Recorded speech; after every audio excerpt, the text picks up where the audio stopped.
mereka menggesa agar Tan Sri Muhyiddin menekan butang panik.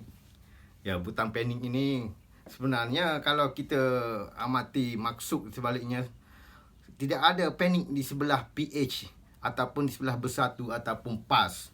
Yang menjadi panik sekarang adalah orang-orang UMNO, Parti UMNO dan khasnya Presiden UMNO. Presiden UMNO Datuk Seri Ahmad Zahid Hamidi sebenarnya sudah panik. Ya, sudah panik.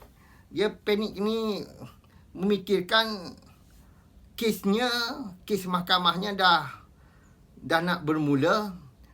Apabila kes mahkamah bermula, maka dengan sendirinya dia terpaksa tekan panik dengan menyatakan bahawa pilihan raya PRU ke-15 dan sekiranya BN menang, Ismail Sabri akan dinobatkan sebagai Perdana Menteri.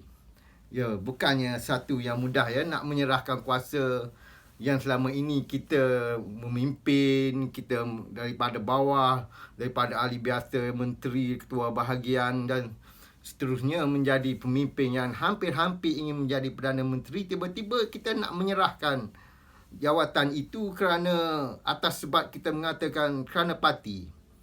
Ya, benar. Di dalam hal ini kita harus memuji Datuk Seri Zahid Hamidi kerana ia memikirkan parti lebih daripada dirinya sendiri. Padahal dia boleh berdiam diri sahaja dan menyerahkan kepada ahli-ahli untuk menamakan siapakah akan menjadi Perdana Menteri. Dan seperti lazim kebiasaan tradisi semenjak selepas merdeka, sesiapa yang jadi Perdana Menteri itu adalah mesti terdiri daripada Presiden UMNO. Dan begitu juga situasi ini diterima oleh semua ahli UMNO. Dan kerana itulah Presiden ini menjadi rebutan. Termasuk jugalah saya rasa tidak keterlaluan saya katakan jikalau Ismail Sabri juga mengimpikan jawatan Presiden UMNO kerana ia telah merasakan sekiranya pilihan raya ini walaupun dimenangi oleh Barisan Nasional, dia akan menjadi sukar untuk menjawab jawatan Perdana Menteri kerana kedudukannya bukan Presiden. Kerana itu, Perdana Menteri membuat perjumpaan dengan Kabinet beberapa hari lalu untuk membincangkan pasal pembubaran Parlimen. Kalau difikirkan secara ahli oleh orang-orang UMNO yang memikirkanlah apa patutnya dibincangkan lagi dalam Kabinet. Kenapa nak bincangkan? Sedangkan dalam PRU 15, UMNO tidak bersama dengan Bersatu atau PAS. Dan di dalam Kabinet itu ada Bersatu dan ada juga PAS. Mengapa kita nak bincangkan strategi parti bersama dengan musuh-musuh yang akan menjadi lawan kepada UMNO BN? Dan di dalam Kabinet itu yang ramainya adalah orang-orang di luar daripada UMNO. Dan yang di dalam UMNO sendiri adalah orang-orang yang pro kepada penyatuan dengan PAS dan Bersatu. Dan kita rasa pelik lah apabila PAS sendiri ni yang lantan ingin UMNO berkawan dengan Bersatu, tetapi dalam masa yang sama dia tak nak pun penyatuan bersama Parti Amanah. Sedangkan Parti Amanah juga Islam dan dia orang juga bekas daripada ahli-ahli PAS sebagaimana ahli Bersatu daripada UMNO. Kenapa tidak membawa mereka? Kenapa tidak mengundang mereka? Ini nampaknya ada sedikit ketamakan kuasa dan mereka tidak mahu menyerahkan kepada keputusan rakyat dalam masa yang tergesa-gesa mengikut mereka. Tetapi dalam pandangan pemimpin-pemimpin yang memikirkan kesinambungan ataupun kuasa UMNO BN, inilah masa terbaik. Masa terbaik, dan saya rasa masa terbaik ini sudah bergerak dan masa terbaik itu sudah semakin berlalu. Di dalam pergerakan yang masa ini, kalaupun Ismail Sabri bercerita, dia katakan akan membubarkan Parlimen pada tahun ini. Bila membubarkan pada tahun ini?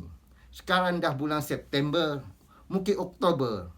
Apabila di bulan Oktober, adakah di awal Oktober ataupun di hujung Oktober ataupun di tengah Oktober dia akan mengisytiharkan Parlimen dibubar? Maka apabila di hujung Oktober, kemungkinan pilihan raya bukan lagi pada tahun 2022 tetapi 2023. Kerana SPR diberi masa selama 60 hari untuk menetapkan tarikh pilihan raya. Apabila Oktober ataupun Disember bulan 11 dah tak ada jalan untuk pilihan raya pada tahun 2022. Mesti 2023. Inilah strategi di dalam orang yang katakan kluster Putrajaya ataupun kluster kabinet ini. Mereka sebenarnya nak mengheret pilihan raya itu kepada lebih lama. Lebih lama kalau boleh rapat kepada masa edah pilihan raya. Apa yang risikonya adalah Bersatu dengan PAS tidak akan dapat meningkatkan jumlah pengundinya dengan banyak di dalam waktu untuk pilihan raya pada tahun 2023. Mereka bukannya kuat dan mereka semakin defisit walaupun waktu diperlukan. Bersatu mungkin akan keluar dan orang-orang Bersatu akan kembali kepada UMNO dan orang-orang PAS juga akan semakin menerima apa yang dikatakan oleh kumpulan Mak Sabu dan kumpulan PH. Mereka juga akan tertarik sedikit dengan perjuangan UMNO BN dan akan rasa terpedaya dengan apa yang berlaku di dalam PAS. PAS tidak akan lebih kuat dan tidak akan dapat mendapat bilangan kursi yang banyak. Tetapi yang menjadi kelebihan adalah PH. Mereka semakin hari akan memasukkan jarum-jarum kepada keburukan daripada kerajaan keluarga Malaysia dan makin lama manusia ini akan melupakan kejahatan dan semakin menerima kebaikan.